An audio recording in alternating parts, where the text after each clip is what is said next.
Animals exhibit a wide variety of behaviors. In this video, we're going to focus on social behaviors and how they can help animals survive.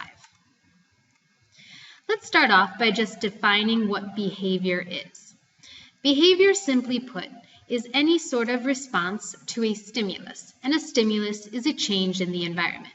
For example, if this male lizard sees a female, it might respond to the side of that female, the stimulus, by flaring his dewlap. Why do these behaviors occur? Well, the evolutionary explanation has to do with survival. Behaviors tend to increase an organism's ability to survive and reproduce.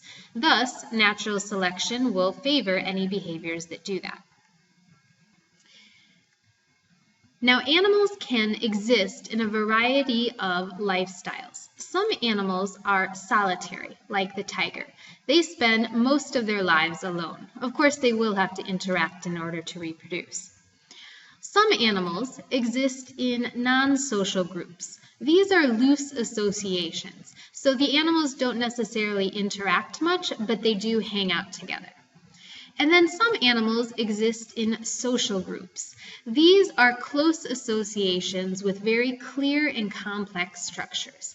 And in this video, we're going to focus on behaviors involving both non-social and social groups. Let's start with non-social group behaviors. The three most common types of non-social groups are schools, flocks, and herds. Schools are simply groups of fish. Flocks are groups of birds, and herds are groups of non-social groups of grazing mammals, such as cattle. All of these groups follow the same rules. For example, this school of fish, all the individuals will move towards others in the group. All of these individuals will try to avoid colliding with others in the group, as well as external objects, for example, this seal. And individuals will align their movement with other members of the group. And following these rules increases the chance that these individuals will survive. Let's take a look at how it might help them survive. One advantage to these non-social groups is protection from or detection of or avoidance of predators. Another advantage is enhanced ability to catch prey. For example, if you're a school of predatory fish, behaving as a group can help you find more of your prey. Also, if you're a school of fish or a flock of birds, moving as a group increases the aerodynamics or the hydrodynamics needed to swim or fly. So by flying in this V shape, the support from the air that is formed actually decreases the amount of energy that it would take these geese to migrate. And this is really important also for migration because flying together can increase accuracy. Now let's move on to social group behaviors. And we're going to focus specifically on cooperative behaviors. These are behaviors that involve two or more individuals working together to achieve a common goal. And this, again, will increase the chance of survival for individuals in a group. Let's take a look at some examples. One example is a group attack. And here you can see this swarm of bees responding to a chemical signal that was given off by an injured bee. Another example is group defense. These oxen are forming a protective circle around their young when a predator moves into the area. Similarly, groups can hunt together, such as this wolf pack. The strength of the wolf pack allows it to take down animals much larger than any individual wolf. Similarly, group foraging is just another word for food gathering, by ants, increases the efficiency with which they obtain food and bring it back to other members of the group.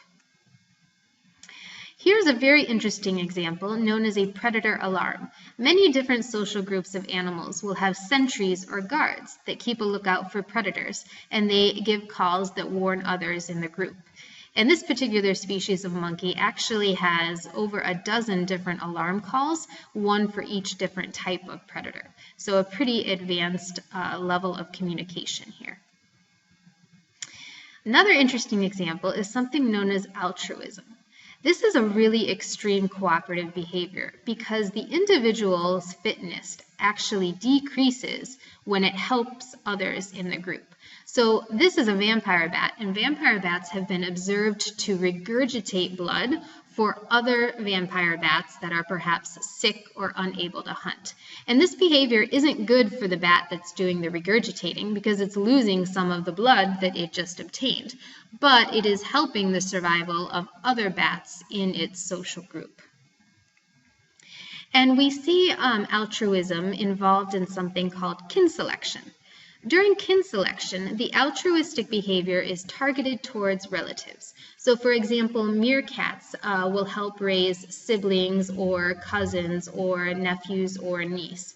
And biologists believe that there's an evolutionary advantage to this because if you help your cousin or your sibling survive, you share genes with your cousin or your sibling, and so thus you're helping your genes be passed down to future generations, even though you may not be passing your genes down directly.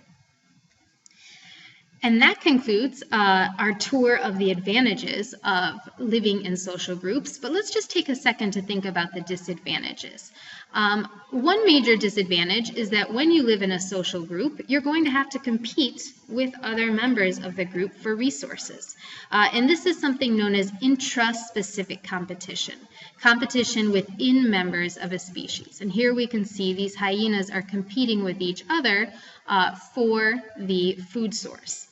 The other problem with living in social groups is an increased chance of spread of diseases. This is a density-dependent limiting factor, so the more individuals in your group, the more likely disease can spread. However, in many cases, the advantages to living in social groups outweigh the disadvantages, which is why so many animals do form these types of groups.